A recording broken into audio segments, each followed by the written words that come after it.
The atmosphere inside St. Michael's gripping Catholic Church was thick with tension. The bride, Adora, stood at the altar in a stunning white gown, her veil dripping elegantly over her face, but the beauty of the day was overshadowed by a looming fear. Her groom, Chuka, was nowhere to be found. Adora's parents, Chief Okafor and Lolo, his wife, sat in the front row, whispering nervously. "Where is this boy?" Okafor hissed under his breath, dabbing at the sweat forming on his forehead. "He better not disgrace my family today." His wife, Lolo, leaned closer to him.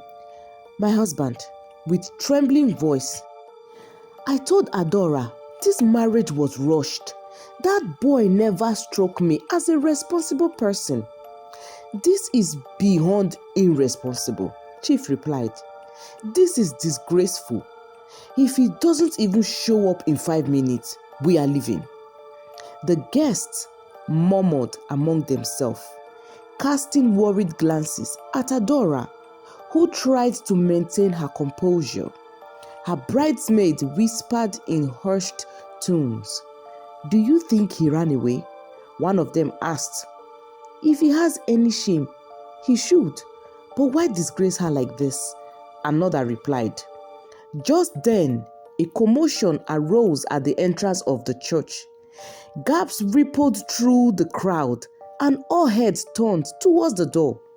Chuka had arrived, but instead of a well-tailored suit, he stood there wearing a white singlet, a pair of oversized brown shorts, and rubber slippers.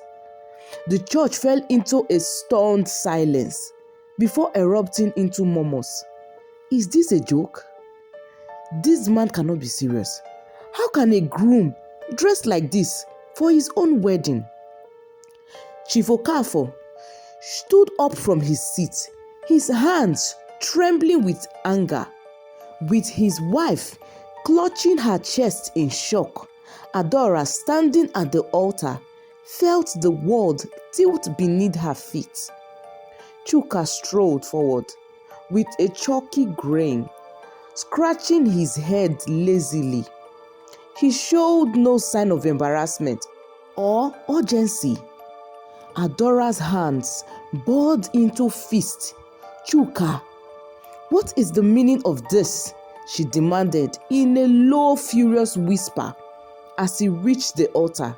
Chuka shrugged. "What? I came, didn't I?" "You came?"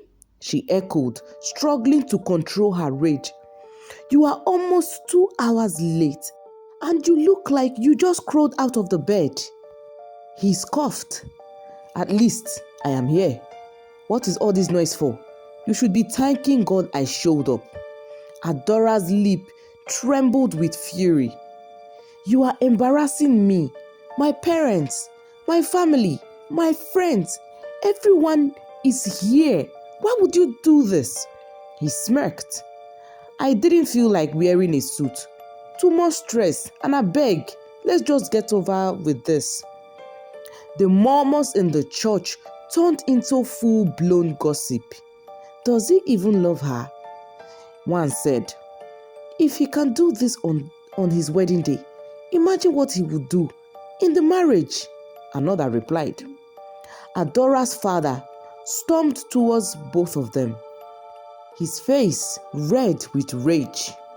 "Chuka, if you do not have respect for your wife, at least have respect for this church and for my family." Chuka yawned. "Oga, relax. It's just a wedding. Let's get on with it." Lolo, Adora's mother, turned to her with pleading eyes. "Adora, my daughter, you don't have to do this. We can still call it off." Adora felt her heart breaking, but she had come too far. With a deep breath, she forced a smile and turned to the priest. "Let's proceed," she said. The wedding was cold and mechanical. There was no warmth in Chuka's vows, no emotion in his voice. When it was time to kiss the bride, he lazily pecked her on the cheek and muttered, "Happy now?" The guests left with heavy hearts, shaking their heads. This marriage won't last. She has married trouble, and indeed, trouble had just begun. The first night of their marriage set the tone for the disaster that was to come. After arriving at their new home, Adora changed into a silky nightgown, expecting her husband to join her in the bed. But Chuka sat on the couch, scrolling through his phone. She hesitated. "Chuka, aren't you coming to bed?" she asked. He didn't even look up. "I am not in the mood," he replied. Adora swallowed hard. "Not in the mood? It's our wedding night." He chuckled. So, must we do something? Abeg, I'm tired." She blinked back tears. She had imagined a romantic night, but instead, she turned off the light and curled up alone. This became the pattern. Chuka ignored her, barely spoke to her, and refused to perform his duties as a husband. It got worse when she finally announced she was pregnant. Instead of excitement, Chuka scoffed and said, "And so, am I the only man who has impregnated his wife?" Adora was stunned. "Chuka, I thought you wanted children." "And so," he replied, "and so what if I did? Does that mean you should be parading yourself in those tight office dresses, showing off your pregnancy?" She gasped. "Excuse me? What are you talking about?" she asked. He sneered. "You think I don't see how you dress to work? Flaunting yourself, seducing men. Don't think I am stupid," he said. Her heart dropped. "Chuka, how can you say such wicked things? I dress decently," he scoffed. "Decent? I beg ye. I beg. Don't play innocent with me. Who knows if this child is even mine?" Adora staggered back, holding her stomach. "You are accusing me of infidelity, Chuka." "Chuka, I have been nothing but faithful to you." He laughed coldly. Only God knows. The toxic accusation continued. Chuka started drinking heavily and openly, bringing women into their home.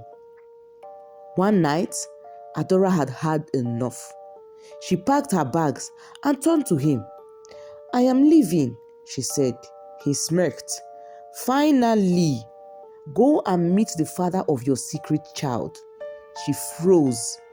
"What? What did you just say?" Chuka walked to a drawer, pulled out an envelope, and threw it at her. "How long did you think you could hide it? You have a child, Adora. You wrote letters in this house under my nose. And you even have to do a DNA test to send to your secret father or what, baby father. Under my nose, in this house. Who knows? Maybe he rejected the pregnancy. And that's why you had to do a DNA to send to him." Adora stood there, trembling as she struggles to hold her balance. "You think I have a secret child? I know you do," Chuka replied. Her heart pounded. Despite all his mistreatment, she had loved him, but this was beyond cruel. With tears in her eyes, she grabbed her car keys. "If you want to know the truth, then follow me," she said, dragging her luggage out from the house. Chuka, still smirking, followed her into the car. He had no idea that the truth he was about to hear would shatter him to his core. The car ride was suffocatingly silent. Chuka sat in the passenger seat, arms crossed, a smug expression plastered on his face. He was convinced he had finally unmasked Adora's supposed deception. Adora, on the other hand, gripped the steering wheel tightly, her body trembling with a mixture of anger and hurt. When they arrived at their destination, Chuka's smirk fluttered. The sign at the gate read, "Graceful Home for Special Children." With confused expression on his face, he asked, "What are we doing here?" With no response, Adora parked the car and stepped out. Still skeptical, Chuka trailed behind her as she walked into the well-lit facility. Caregivers moved around attending to children, some in wheelchairs, others with crutches. The air was filled with warmth and kindness, something Chuka hadn't felt in a long time. They stopped in front of a small play area where a 3-year-old boy sat on a mat, playing with a stuffed bear. He had deep dimples, the same shaped nose as Adora, and piercing brown eyes. Chuka's heart skipped. Adora turned to him, her voice trembling. "This is the child you have been accusing me of hiding." Chuka's mouth went dry. She knelt beside the boy and gently stroked his hair. "His name is Daniel." She took a deep breath. "And he is not my son." Chuka's face darkened. And then, "Who is he?" he asked. Adora straightened, looking eyes with him. "He is my late brother's son, my only brother, Ebuka, who died in the military 3 years ago." Chuka's breath hissed. "What?" he asked, looking shocked and surprised with his mouth and eyes wide open. She pulled out a folder and thrust it into his hands. "These are the letters I started receiving after my brother's death. Someone was informing me that my brother had a child he never knew about. At first, I didn't believe it, but then this DNA result came in." Chuka shakingly flipped through the pages. It was an official DNA test showing that Adora's late brother, Ebuka, was the biological father of Daniel, which he had blindly read, thinking Adora had done a secret DNA for a secret baby father. His stomach turned as Adora continued, her voice filled with pain. "I was devastated by my brother's death, thinking he had no family left but me.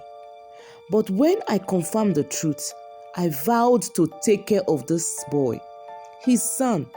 Since I couldn't bring him home, I started sending money for his care, making sure he had everything he needed," she exclaimed sharply. "So, when you accused me, when you threw those hateful words at me, you weren't just calling me a liar. You were insulting my dead brother, a man who gave his life for this country." Tears welled up in her eyes. She refused to let them fall. Chuka's world collapsed around him. He had spent months mistreating her, harboring resentment, making her suffer over a lie. His knees weakened. "Adora, I didn't know," she scoffed. "Oh, of course you didn't. You never even asked. You were so eager to believe the worst about me, to make me the villain, that you never considered the truth." His lips trembled. I was angry. On our wedding day, I found that letter and Adora stepped closer, her voice sharp. Looking into his eyes, she said, "And instead of asking me, you chose to punish me for something I didn't do. You decided to humiliate me, to ruin our marriage just because of your own insecurities. He swallowed hard. Adora, please. I was wrong. She let out a bitter laugh. Wrong? That doesn't even begin to describe it. She wiped her tears. You ruined everything, Chuka. Everything. He stared at her, his chest tightening. What can I do to fix this? He asked. She shook her head, looking directly at him. I don't think you can. The weight of her words hit him like a hammer. For the first time in his life, Chuka felt true regret as Adora kissed the little child, Daniel, on his forehead and walked out on Chuka. For weeks, Chuka tried everything to reach Adora. He sent messages, called her family, and even went to her workplace, but she refused to see him. When he looked in the mirror, he barely recognized himself. He had lost weight, his face was unshaven, and the guilt was eating him alive. One day, he went back to the orphanage. There, he found Daniel, playing alone in the garden. The little boy looked up and smiled at him, a smile that reminded him painfully of Adora. A lump formed in his throat. Slowly, he walked over and sat beside the little boy. Hey buddy, Chuka said softly. Daniel raised his head. Looking at Chuka, he asked, Are you my uncle? Chuka's eyes stung. I do like to be, Chuka replied. Daniel giggled and handed him a toy car. Then, play with me, he said. And so, for the first time in years, Chuka did something selfless. He played with the boy, pushing toy cars in the dirt, making funny voices and listening to his laughter. As he left that day, he made a silent promise. I will fix this. I will make things work, he said. I will make things right, he whispers. Chuka changed. He quit drinking, stopped entertaining other women. He started attending therapy, trying to become a better man. It took months before Adora could even agree to meet him. And that was because she had finally put to bed, giving birth to a beautiful baby girl. She agreed to meet with him. And when she did, she made one thing clear. I am not coming back to you because I pity you or because of our child. If we are ever going to rebuild anything, you have to prove to me that you have changed, she said. And prove it, he did. He spent the next year showing her how different he had been, not through words, but through actions. When Adora finally agreed to take him back, it was on her own terms. We will start over. From the beginning. No marriage, no obligation, just two people trying to see if they can trust each other again. And Chuka agreed. It was a long road, but after all the pain, love found a way back into their hearts. On the day of their new wedding, Chuka arrived on time, and this time he wore a perfectly tailored suit, holding their little baby girl, who was now a 1-year-old and a little bride. They got married and lived happily ever after.